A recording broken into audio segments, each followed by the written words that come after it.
शांति। आज 10 मार्च 2022 के साकार मधुर महावाक्य हैं। मीठे बच्चे, भगवान जिसे सारी दुनिया याद करती है वह तुम्हारे सम्मुख बैठा है। तुम ऐसे बाप से पूरा वर्षा ले लो, भूलो मत। प्रश्न है आज का कि बाप की श्रीमत पर यथार्थ चलने की शक्ति किन बच्चों में रहती है। क्या है प्रश्न आज का कि बाप की श्रीमत पर यथार्थ चलने की शक्ति किन बच्चों में रहती है। उत्तर है इसका, जो अपना सच्चा पोता मेल बाप को सुनाकर हर कदम पर बाप से राय लेते हैं। बाप से राय ली तो उस पर चलने की शक्ति भी मिल जाती है। बाप बच्चों को श्रीमत देते हैं, बच्चे उस कमाई के पीछे यह कमाई मिस नहीं करो, क्योंकि वह पाई पैसे की सारी कमाई खत्म होने वाली है। हर बात में श्रीमत लेते बहुत खबरदार रहो, संभल कर चलना है, अपनी मत नहीं चलानी है। गीत है आज का, छोड़ भी दे आकाश सिंहासन, अब धरती पर आ जा रे। ओम शांति। अभी बच्चे सम्मुख बैठे हैं, किसके? बेहद के बाप और दादा के। यह बड़ी वंडरफुल चीज़ है। बेहद का बाप परम पिता परमात्मा और फिर बेहद का दादा प्रजापिता ब्रह्मा दोनों सम्मुख बैठे हैं, किसके?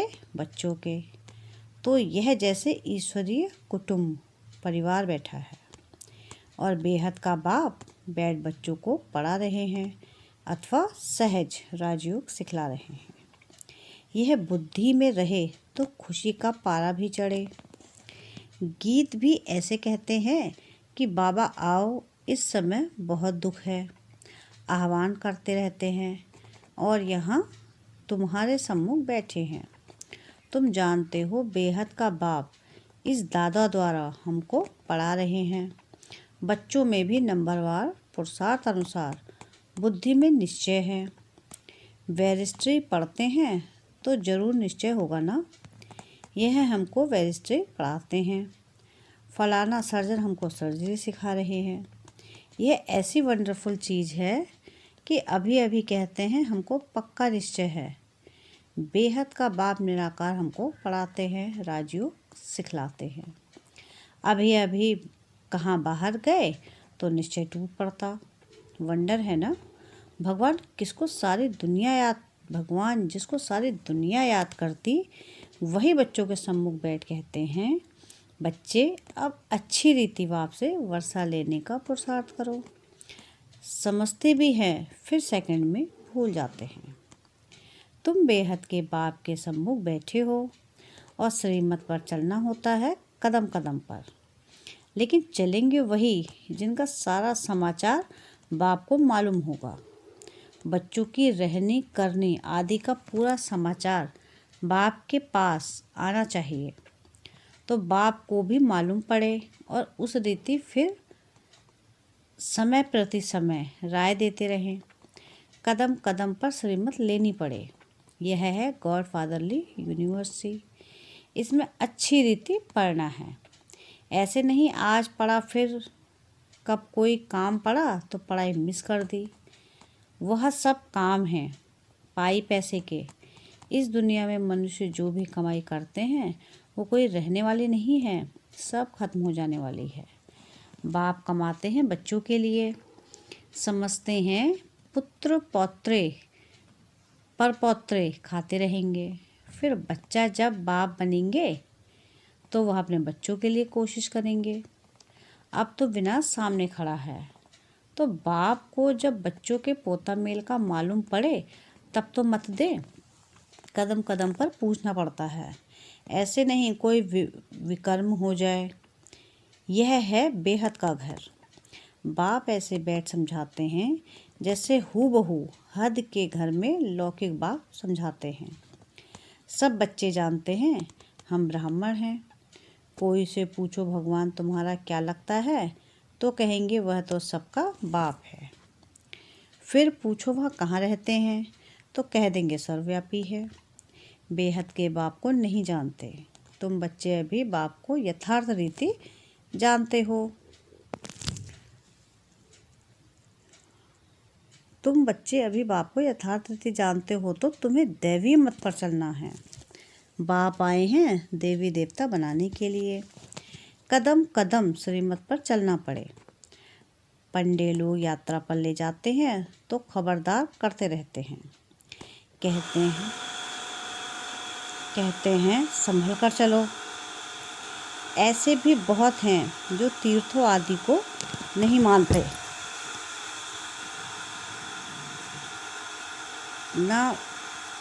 नहीं मानते हैं। तीर्थ माना भक्ति, तीर्थ को ना माना गोया भक्ति को ही नहीं माना। भक्ति मार्ग आधा कर चलता है। भगवान की खोज करते रहते हैं, बहुत भावना रखते हैं, शिव के आगे बहुत जाते हैं, समझते हैं भगवान का दीदार हो जाए। यह है भावना। फिर साक्षात्कार हो जाता है तो बहुत खुश हो जाते हैं, समझते हैं हमको भगवान मिल गया, कृष्ण मिल गया, हनुमान मिल गया, बस अब तो हमारी मुक्ति हो गई। परंतु मुक्ति तो कोई की होती नहीं।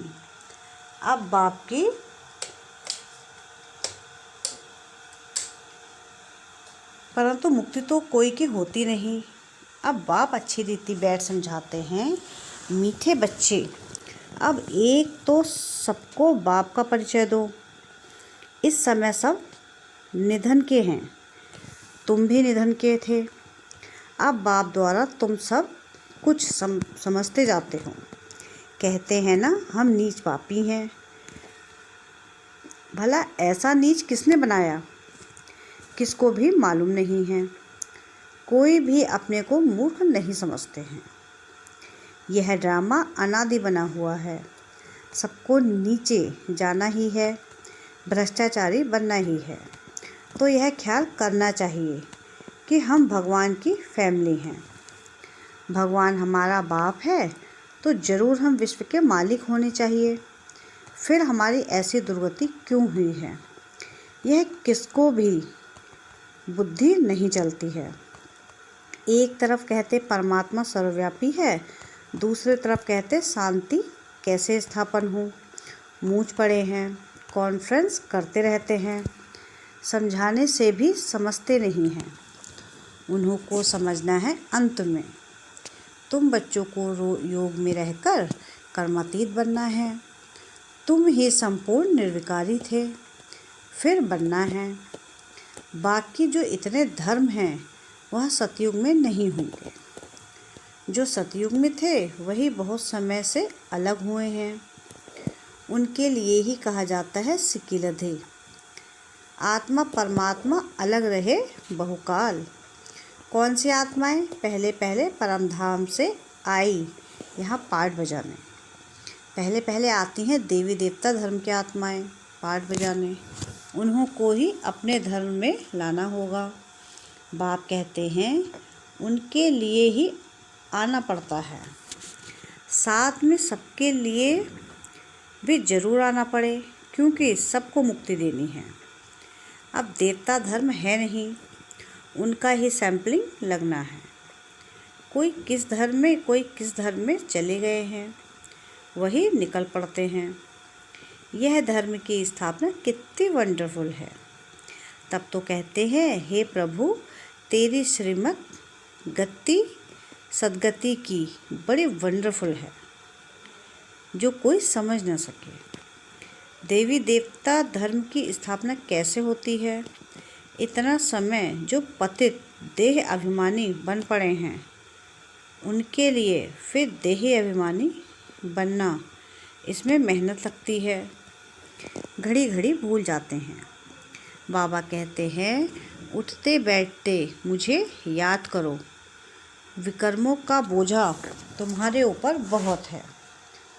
सुख भी तुमने बहुत देखा है, दुख भी तुमने बहुत देखा है।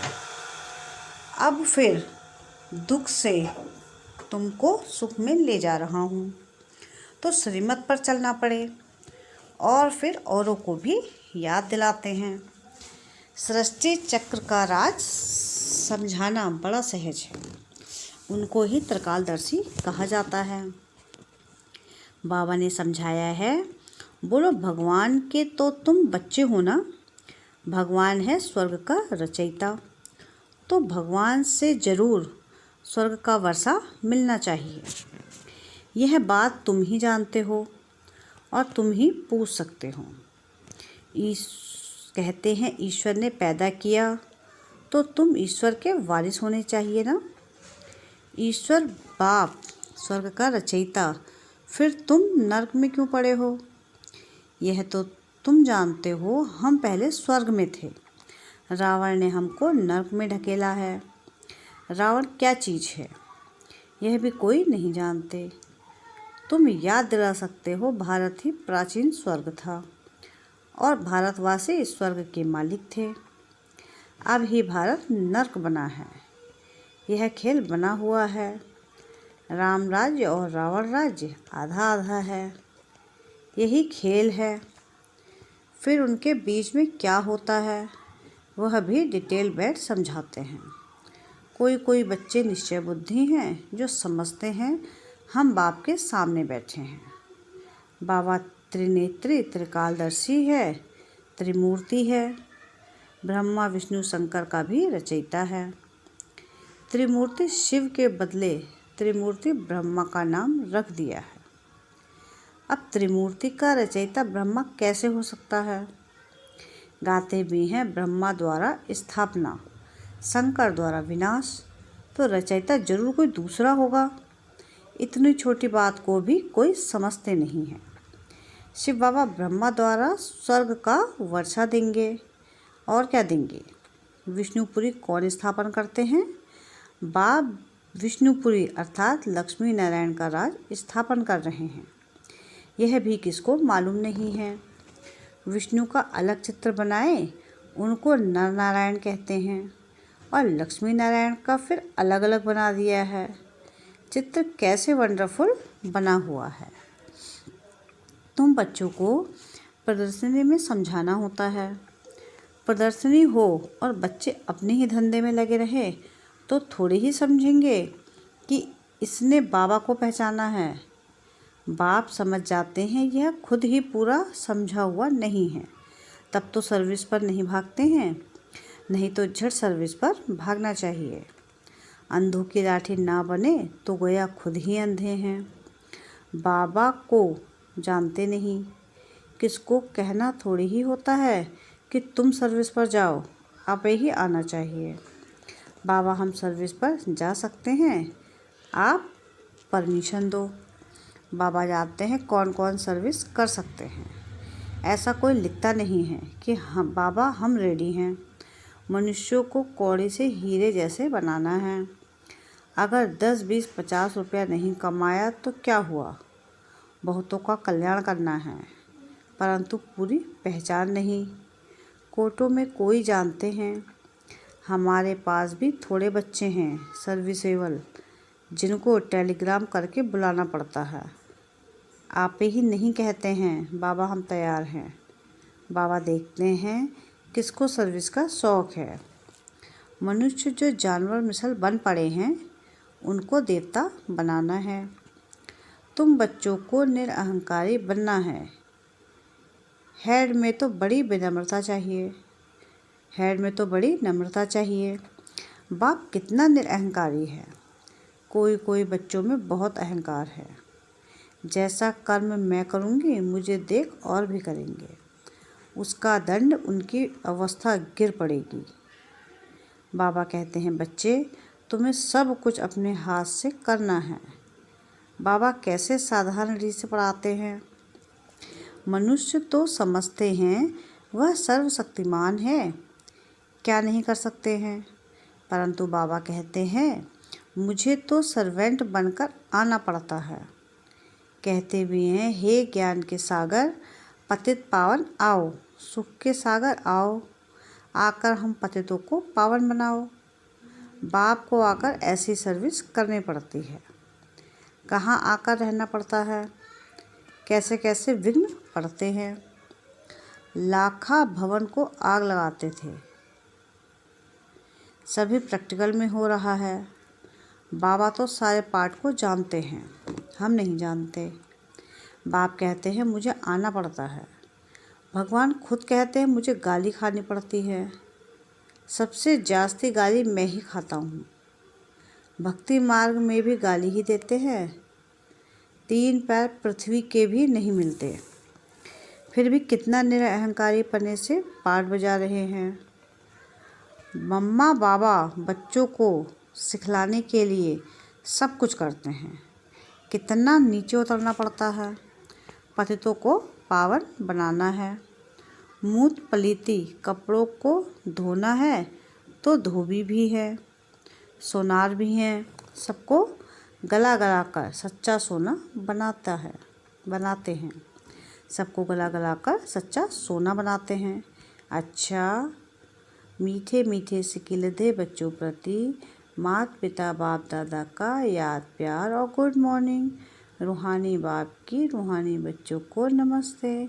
हम रूहानी बच्चों की रूहानी बाप दादा को याद प्यार गुड मॉर्निंग और नमस्ते। शुक्रिया प्यारे बाबा, शुक्रिया। धारणा के लिए मुख्य सार है कि बाप समान निरअहंकारी नर्मचित्त बनना है। अपनी सेवा अपने हाथ से करनी है। किसी भी बात में अहंकार नहीं दिखाना है।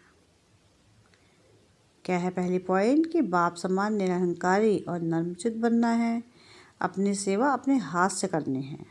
किसी भी बात में अहंकार नहीं दिखाना है। दूसरी पॉइंट है कि सर्विस के लिए सदा तैयार रहना है। सर्विस के लिए स्वयं को आप ही ऑफर करना है। कौड़ी जैसे मनुष्यों को हीरे जैसा बनाने की सेवा करनी है। सर्विस के लिए सदा तैयार रहना है। सर्विस के स्वयं को आप ही ऑफर करना है। कौड़ी जैसे मनुष्यों को हीरे जैसा बनाने की सेवा करनी है। वरदान है आज का कि संपन्नता के आधार पर संतुष्टता का अनुभव करने वाले सदा तृप्त आत्म भव। संपन्नता के आधार पर संतुष्टता का अनुभव करने वाले सदा तृप्त आत्म भव। जो सदा भरपूर व संपन्न रहते हैं वे तृप्त होते हैं। चाहे कोई कितना भी असंतुष्ट करने की परिस्थितियां उनके आगे लाए, लेकिन संपन्न तृप्त आत्मा असंतुष्ट करने वाले को भी संतुष्टता का गुण सहयोग के रूप में देगी। ऐसी आत्मा